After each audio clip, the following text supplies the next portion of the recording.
You see the DraftKings logo. That means this show today is brought to you by DraftKings Sportsbook, only the top rated sportsbooking app in all of North America. We talking about them being safe, secure, and most important, reliable. And on top of that, man, we also know that we got promo codes. Shout out to the promo code. It is MOATS. For the new customers out there, you download that app. First bet of $5, you'll receive $150 in your bonus bets. It is a dope, pretty cool concept, man, and obviously could add for a little bit more excitement on game days as well. But we also know that at times you can get lost in the sauce. You might develop a gambling problem. If you do and you're in New York, you see the number that you can text. But for everybody else, the digits to dial are 1-800 Gambler.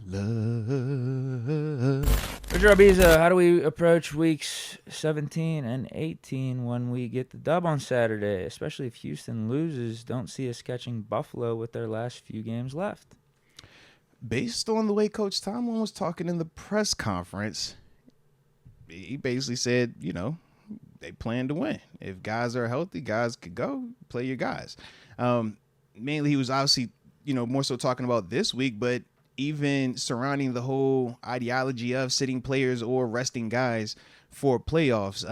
One of the reporters had asked him specifically in the about the Philadelphia game. He was like, you know, when it got to the point in the second half where it was like, yo, y'all down 2 scores, guys getting hurt. Did you consider sitting anybody? Do you consider sitting anybody this week versus the Ravens?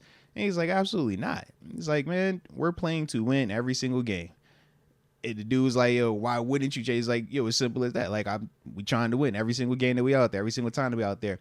And I know that's kind of times me and you bumped heads a little bit, man, where we'll talk big picture concepts where it's like, for some, like, when you're talking just like the football side of it, you don't even entertain the, yo, let's just let this happen to let that happen, or let's sit this back so that it's just like, man, you so locked in and saying as long as there's time on this clock, man, we're going to figure it out. We're going to find some type of way. And, you know, that's kind of where he was at with that, man. But I think that's that, you know, I obviously side with that. That's, you know, all I know, so to speak, man. But how you feel about it, man? You sitting anybody? If you win this weekend, man, the division's locked up. Do you think Buffalo is out of reach? And does them potentially being out of reach dictate what you do with your personnel?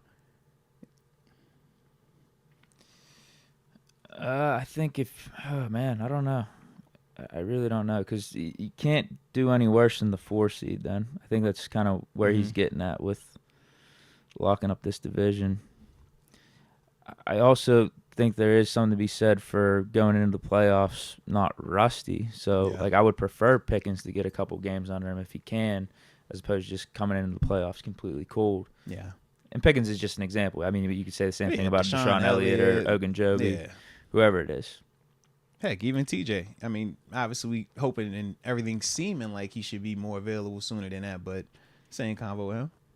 I think if you're at the point where you can't do any better, you're locked into a seed, and I would assume that week would be week 18. Let's say we win against the Ravens. I don't know what happens week 17, but let's just say week 18 we're locked in. Then I think you consider benching some guys for sure. Like we've done that in the past. It was the 11-0 year, the COVID year. We sat like Big Ben. We sat a bunch of the main guys against the Browns final game of the season, because we couldn't go anywhere. I think we were locked into a certain seed. We won the division. We weren't getting anything better than, I think at that point, a 3 seed or 2 or 3 seed, and we weren't going to do anything worse either. So that's what I'm thinking about it.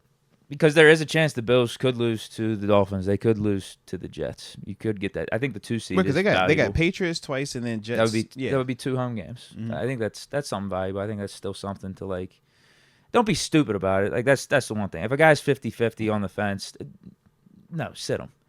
But if dudes are 100%, then I don't see a reason why you don't play him.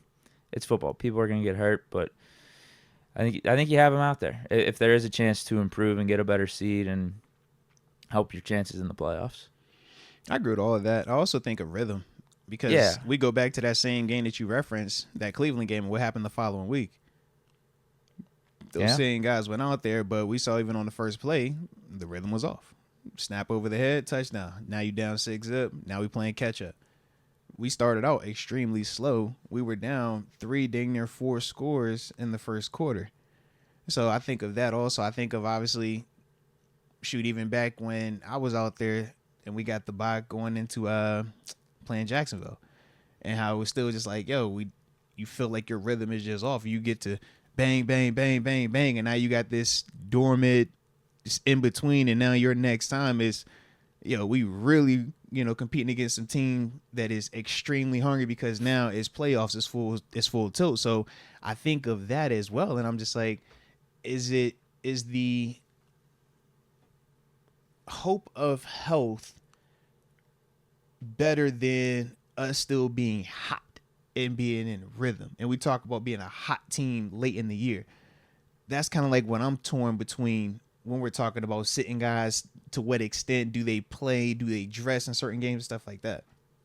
Yeah, that's the balancing act. 'Cause there was many times with those Colts Peyton Manning teams, they would lock up the playoffs 2 weeks left, and they'd be sitting everyone, and then flat. They would go into the divisional game after that first round bye, not having played in 3 weeks, and they would lose. Yeah, those Peyton Manning Colts teams, it was more common for that to happen. Yeah, pretty frequently. But I think that's different than just 1 week of maybe getting some guys that are a little banged up that extra week rest in a week 18, or making sure TJ Watt's fully good to go, or sitting a vet guy, Cam Hayward, Russ even. I think that's a little bit different. It's just 1 week as opposed to the 2-3 weeks. Yeah, I'm with you, man. In theory, I'm like, it's just a week and it shouldn't kill us. But at the same time, I'm just like, yo, I know what these maybe you do a half. Yeah, I like a half, man, because I'm like, you treat it as a preseason game just to stay sharp. You don't want to. That wouldn't be the worst idea either. Yeah, don't give them anything that could potentially be a negative once playoffs get here, man. We want to be playing our best ball and feeling the best too, and that might be the compromise, man. Play them a quarter, treat it like a preseason game, man.